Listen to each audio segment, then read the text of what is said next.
ఆసియాలోనే అతిపెద్ద గిరిజన సమ్మక్క సారలమ్మ జాతరకు తెలంగాణ ప్రభుత్వం 150 కోట్ల భారీ నిధుల కేటాయింపు. కుంభమేళ తర్వాత అతిపెద్ద జాతరగా ప్రసిద్ధి అంట. ఆ తెలంగాణలోని గిరిజనుల ఆరాధ దైవ్యాలు సమ్మక్క సారలమ్మల జాతర ఏర్పాట్లకు రాష్ట్ర ప్రభుత్వం భారీగా 150 కోట్ల నిధులు కేటాయించింది. ఆసియా ఖండంలోనే అతిపెద్ద గిరిజన జాతరగా పేరు పొందిన మేడారం జాతర వచ్చే ఏడాది జనవరి 28 నుండి నెక్స్ట్ ఇయర్ ప్రారంభమవుతుంది. ఈ నేపథ్యంలో భక్తుల రాకపోకలు, సౌకర్యాలు, శాశ్వత వసతుల ఏర్పాట్ల కోసం ప్రభుత్వం ప్రత్యేక శ్రద్ధ చూపుతుంది. బుధవారం ప్రభుత్వం 150 కోట్ల నిధులను విడుదల చేసింది. ఇందులో శాశ్వత నిర్మాణాలు, తాత్కాలిక వసతులు, రోడ్లు, శానిటైజేషన్, త్రాగునీటి సదుపాయాలకే కాకుండా ప్రత్యేకంగా భక్తులు మరియు అధికారుల కోసం వసతి గృహాలు నిర్మించడానికి కేటాయింపులు ఉన్నాయి. ముఖ్యంగా విఐపీలు మరియు భక్తుల కోసం సుమారు 5 కోట్లతో ప్రత్యేక అతిథి గృహం నిర్మాణానికి నిర్ణయం తీసుకున్నట్లు తెలిసిందట. కుంభమేళ తర్వాత సమ్మక్క సారమ్మ జాతరనే పెద్దదంట, సెకండ్ ప్లేస్ అని చెప్తున్నారు అధికారులు. 150 కోట్లు వెచ్చించారంట, అన్ని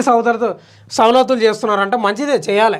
పర్యాటకంగా అక్కడ ప్రాంతాలు అభివృద్ధి చెందుతాయి, ప్రభుత్వానికి ఆదాయం వస్తుంది, భక్తుల మనోభావాలు నెరవేరుతాయి, సమ్మక్క సారలమ్మ దేవతలను పూజించుకోవడానికి కూడా అవకాశం ఉంటుంది కదా.